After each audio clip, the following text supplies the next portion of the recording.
Pre మార్కెట్కి సంబంధించిన ప్రధాన అంశాలు చర్చించుకుందాం. ముందుగా మిత్రులందరికీ స్వాగతం. ఈరోజు అక్టోబర్ 18వ తారీఖు శుక్రవారం. సెన్సెక్స్ ఎక్స్పైరీ ఉంది. యూఎస్లో లిస్ట్ అయ్యి అక్కడ మన మార్కెట్స్ క్లోజ్ అయిన తర్వాత క్లోజ్ అవుతాయి కాబట్టి ఏడిఆర్స్ అనేది మనం ట్రాక్ చేయడం జరుగుతుంది. ముందుగా ఏడిఆర్ సెంటిమెంట్ ఎలా ఉందనేది చూస్తే ఐసిఐసిఐ బ్యాంక్ 2.27% నెగిటివ్గా క్లోజ్ అయింది. హెచ్డిఎఫ్సి బ్యాంక్ కూడా నెగిటివ్గా క్లోజ్ అయింది. విప్రో అండ్ ఇన్ఫోసిస్ కూడా నెగిటివ్గా క్లోజ్ అయింది. డాక్టర్ రెడ్డీస్ ల్యాబ్స్ కొద్దిగా బుల్లిష్గా క్లోజ్ అయింది. సో ఫ్రెండ్స్, ఇక్కడ చూడగానే మనకి బ్యాంకింగ్ సెక్టర్ కావచ్చు, ఐటీ సెక్టర్ కావచ్చు అండర్ ప్రెషర్లో ఉన్నట్టు క్లియర్గా ఏడిఆర్స్ నుంచి తెలుస్తూ ఉంది. ఇండియన్ ఇండిసెస్ ఎలా పర్ఫామ్ చేసినాయి అనేది చూసుకున్నట్టయితే నిఫ్టీ, రియాలిటీ, మీడియా, ఎఫ్ఎంసీజీలో హెవీగా ప్రాఫిట్ బుకింగ్ అనేది జరిగింది. ఐటీ సెక్టర్ కొద్దిగా గ్రీన్లో ఉంది. ఒక ఐటీని మినహాయిస్తే అన్ని సెక్టార్స్ కూడా సెల్లింగ్ ప్రెషర్లోకి వెళ్ళిపోయాయి. ఇక గ్లోబల్గా ఈరోజు సెంటిమెంట్ ఎలా ఉందనేది మనం చూసుకున్నట్లయితే హ్యాంగ్సెంగ్ అంటే చైనాకు సంబంధించిన ఫ్యూచర్స్ అయితే నెగిటివ్గా ట్రేడ్ అవుతున్నాయి. సౌత్ కొరియా కానీ, రష్యా, అక్కడి నుంచి కూడా ఫ్రాన్స్ దాకా మొత్తం నెగిటివ్గా ఉండగా డౌజోన్స్ ఇండస్ట్రియల్ యావరేజ్ అంటే యూఎస్ మార్కెట్స్ యూఎస్ 500 ప్రస్తుతానికైతే ఫ్లాట్ టు బుల్లిష్ అనేది కనిపిస్తూ ఉన్నాయి. ఇక S&P 500 విక్స్ స్లైట్గా రైజ్ అవుతుంది. ఏషియా మార్కెట్ జపాన్ గ్రీన్లా ఉంది. And China A50 futures slightly గ్రీన్లో ట్రేడ్ అవుతూ ఉన్నాయి. మొత్తం మీద మనం చూసుకున్నట్టు యూఎస్ మార్కెట్స్ అయితే ఫ్లాట్గా ఉన్నాయి. ఎక్కువగా గ్లోబల్గా సెంటిమెంట్ అనేది కొంచెం బేరిష్ సైడ్ అనేది టర్న్ అవుతున్నట్టు తెలుస్తూ ఉంది.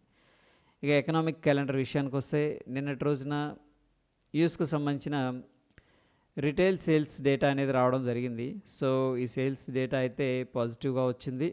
దాని తర్వాత జాబ్లెస్ క్లెయిమ్స్ అంటే నిరుద్యోగానికి అప్లై చేసుకునే వాళ్ళ క్లెయిమ్స్ అనేది ఏదైతే ఎక్స్పెక్ట్ చేశారో ఫోర్కాస్ట్ అదే రావడం అనేది జరిగింది.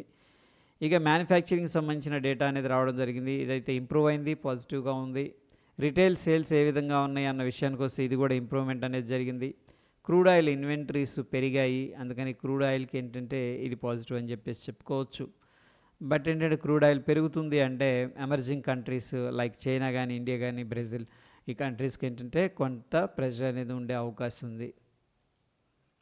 ఈరోజు కొన్ని కంపెనీస్ ఫీచర్ అండ్ ఆప్షన్స్లో మనం చూసుకున్నట్టే రిజల్ట్స్ అయితే అనౌన్స్ చేస్తూ ఉన్నాయి. Tata consumer, LTF, Oberoi reality, ICICI general insurance ఈ కంపెనీస్ అనేది మనం ట్రాక్ చేయాలి, ఎందుకంటే వీటిల్లో వాలటాలిటీ అనేది ఉండే అవకాశం ఉంది.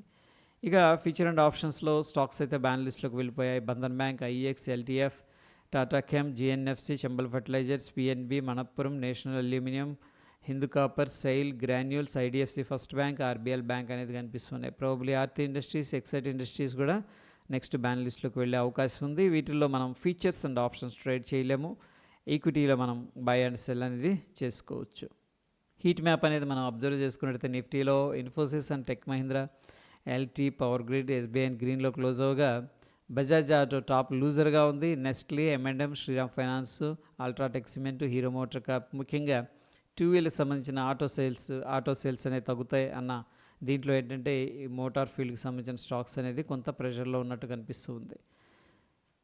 ఇక సిగ్నిఫికెంట్గా లాంగ్ బిల్డప్ ఏ స్టాకుల్లో జరుగుతుందనేది మనం చూసుకున్నట్టయితే లాంగ్ బిల్డప్ అంటే స్టాక్స్ ఇంకా పెరుగుతాయి అని చెప్పేసి ప్రైస్ పెరుగుతూ ఉంది. ఓపెన్ ఇంట్రెస్ట్ కూడా రైజ్ అవుతూ ఉంది. Infosys, tech Mahindra, LT, IT నుంచి కనిపిస్తూ ఉన్నాయి. సిగ్నిఫికెంట్గా షార్ట్ కవరింగ్ అంటే ఆల్రెడీ షార్ట్ చేసి వీళ్ళు ఏం చేస్తున్నారంటే మళ్ళీ కవర్ చేస్తున్నారనమాట. వాటిలో ఎంఫసిస్, నేషనల్ అల్యూమినియం అనేది కనిపిస్తూ ఉంది. అంటే ఫ్రెష్గా షార్ట్ బిల్డప్ దేంట్లో జరుగుతుందంటే బజాజ్ ఆటో అంటే ప్రైస్ పడిపోతూ ఉంది, ఓపెన్ ఇంట్రెస్ట్ రైజ్ అవుతూ ఉంది. Bharat heavy electricals, Tata consumers, Bosch limited, GAIL అనేది సిగ్నిఫికెంట్గా లాంగ్ అన్వైండింగ్ అంటే ఆల్రెడీ ఉన్న పొజిషన్స్ని ఎగ్జిట్ అయిపోతున్నారు. Tata chemicals, PIND, Axis bank, REC limited, IEX అనేది కనిపిస్తూ ఉంది. ఓపెన్ ఇంట్రెస్ట్ అండ్ ప్రైస్ని బట్టి ఓవరాల్గా ఏ విధంగా పొజిషన్స్ బిల్డప్ చేశారనేది మనం చూసుకున్నట్టే షార్ట్ సైడు 68.72% ఉండగా లాంగ్ సైడు 4.47% అనేది కనిపిస్తూ ఉంది. సిగ్నిఫికెంట్ లాంగ్ ఏమో 2.79%, సిగ్నిఫికెంట్ షార్ట్ 24.02% అనేది కనిపిస్తూ ఉంది. సో మొత్తం మీద ఎక్కువగా షార్ట్ సైడు పొజిషన్స్ తీసుకున్నారని చెప్పేసి చెప్తూ ఉంది. ఇక ఈ చార్ట్ అనేది మనం చూస్తూ ఉన్నాం ఫ్రెండ్స్. ఇక్కడ చూడండి ఈ యొక్క ఫీచర్స్ వాల్యూమ్స్ అనేది రైజ్ అవుతూ ఉన్నాయి. ఓకే, ఎనీహౌ ఇక్కడ ఒక కన్సోలిడేషన్ జరిగి మార్కెట్ ఏమవుతుందంటే కిందకు వస్తూ ఉంది. ఇంటర్ప్రిటేషన్ ఎలా చెప్తుంది అంటే లాంగ్ అన్వైండింగ్ అంటే ప్రాబబ్లీ కన్సోలిడేషన్లో ఎవరైనా లాంగ్ తీసుకొని ఇలా బౌన్స్ అవుతుందని ఎక్స్పెక్ట్ చేసిన వాళ్ళందరూ డిసప్పాయింట్ అయిపోయి ఎగ్జిట్ అయిపోతున్నారేమో ఉన్న లాంగ్స్ అందుకని ఇక్కడ ఇంటర్ప్రిటేషన్ ఏంటంటే లాంగ్ అన్వైండింగ్, అంటే ఉన్న లాంగ్ పొజిషన్స్ని ఎగ్జిట్ అవుతున్నట్టు చూపిస్తూ ఉంది. పార్టిసిపెంట్ వైజ్ డేటా అనేది మనం తీసుకున్నట్టయితే ఎఫ్ఐఎస్ ఇండెక్స్ ఫీచర్స్ ద్వారా షార్ట్ పొజిషన్స్ తీసుకున్నట్టు, స్టాక్ ఫీచర్స్ ద్వారా లాంగ్ పొజిషన్స్ తీసుకున్నారు. స్టాక్స్లోనేమో అగైన్ షార్ట్ పొజిషన్స్ తీసుకున్నారు. మొత్తం మీద స్టాక్ ఫీచర్స్ని మినహాయిస్తే ఎఫ్ఐఎస్ షార్ట్ పొజిషన్స్ ఎక్కువగా తీసుకున్నట్టు తెలుస్తుంది. ఇక ప్రొప్రైటరీ విషయానికి వస్తే స్టాక్ ఫీచర్స్ బుల్లిష్గా ఉన్నారు, ఇండెక్స్ ఆప్షన్స్ బేరిష్గా ఉన్నారు. ఇక క్లయింట్ మనం గత కొన్ని రోజుల నుంచి చూస్తున్నాం, క్లయింట్ మాత్రం అన్నింటిలో కూడా బుల్లిష్గా ఉంటున్నాడు, ఇండెక్స్ ఫీచర్స్ కానీ స్టాక్ ఫీచర్స్ కానీ. ఓకే, డిఐస్ విషయానికి వస్తే ఇండెక్స్ ఫీచర్స్ స్టాక్ ఫీచర్స్ రెండిట్లో కూడా బేరిష్ పొజిషన్ తీసుకున్నారు. స్టాక్స్లోనేమో స్ట్రాంగ్ బుల్లిష్గా ఉన్నారు. మొత్తం మీద మనం చూసుకున్నట్టయితే ఎఫ్ఐఎస్ మళ్ళీ 7,421 కోట్లు క్యాష్ మార్కెట్లో సెల్ చేశారు. డిఐఎస్ ఏమో 4,980 కోట్లు క్యాష్ మార్కెట్లో బై చేసినట్టు చూపిస్తూ ఉంది. చూడండి, ఎఫ్ఐఎస్ అగైన్ హెవీగా సెల్ చేస్తూ వస్తున్నారు, బట్ డిఐఎస్ అయితే డిఫెండ్ చేస్తూ ఉన్నారు. ఇక ఇంపార్టెంట్ లెవెల్స్ ఒకసారి చూద్దాం నిఫ్టీలో ఏంటి అనేది. సో ప్రస్తుతానికైతే మార్కెట్ ఇంపార్టెంట్ లెవెల్స్ అనేది నిఫ్టీకి వెళదాం. ఇక్కడ మనం చూసుకున్నట్టయితే 24,888 అనేది ఇంపార్టెంట్ రెసిస్టెన్స్. ఆ లెవెల్ బ్రేక్అవుట్ అయిందంటే 24,991. మనకున్న మేజర్ సపోర్ట్ వచ్చేసరికి 24,700, దాని తర్వాత 24,600 based on the pivots. Sensex expiry ఉంది కాబట్టి చూద్దాం ఒకరోజు ఈరోజు. ఇక 81,597 సిగ్నిఫికెంట్ రెసిస్టెన్స్ అనేది కనిపిస్తుంది. దాని తర్వాత 81,262 resistance, 80,688 support, 80,353 support. Bank Nifty విషయానికి వస్తే మనకి సిగ్నిఫికెంట్ రెసిస్టెన్స్ 51,550 అని చెప్పేసి చెప్పుకోవచ్చు రఫ్గా. దాని తర్వాత 51,160 సపోర్టు, దాని తర్వాత 50,976 డౌన్ సైడ్ సపోర్ట్ అనేది కనిపిస్తూ ఉంది. ఫ్రెండ్స్, ఇండియా విక్స్ అనేది ప్రస్తుతానికైతే రైజ్ అయింది స్లైట్గా 2.57%. ఇక డాలర్ ఇండెక్స్ అనేది మాత్రం కంటిన్యూస్గా రైజ్ అవుతూ వెళుతుంది, స్ట్రెంత్ అవుతుంది డాలర్ ఇండెక్స్ అనేది.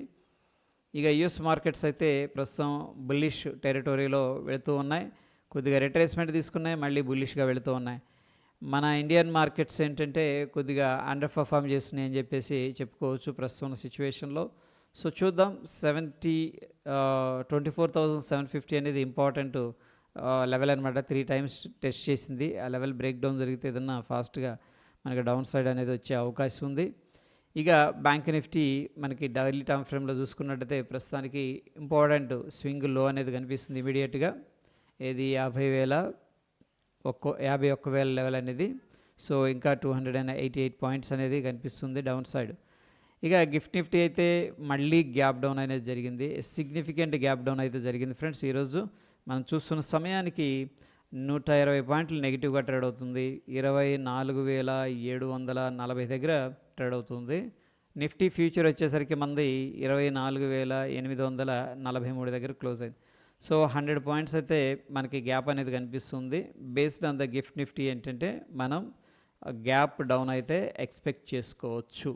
సో ఎన్ని పాయింట్లు జరగవచ్చు అంటే ఒక 90 పాయింట్స్ నుంచి 120 పాయింట్స్ దాకా గ్యాప్ డౌన్ అయితే జరిగే సిచ్యువేషన్ కనిపిస్తుంది. సో చూడండి, ప్రీవియస్గా ఇక్కడ క్లోజ్ అయింది 24,850 దగ్గర. ఓకే, సో సడన్గా గ్యాప్ డౌన్ జరిగింది. గ్యాప్ డౌన్ జరిగిన తర్వాత కొద్దిగా సెల్లింగ్ అయితే జరుగుతూ ఉంది, మొత్తం మీద వీక్గా ఉంది.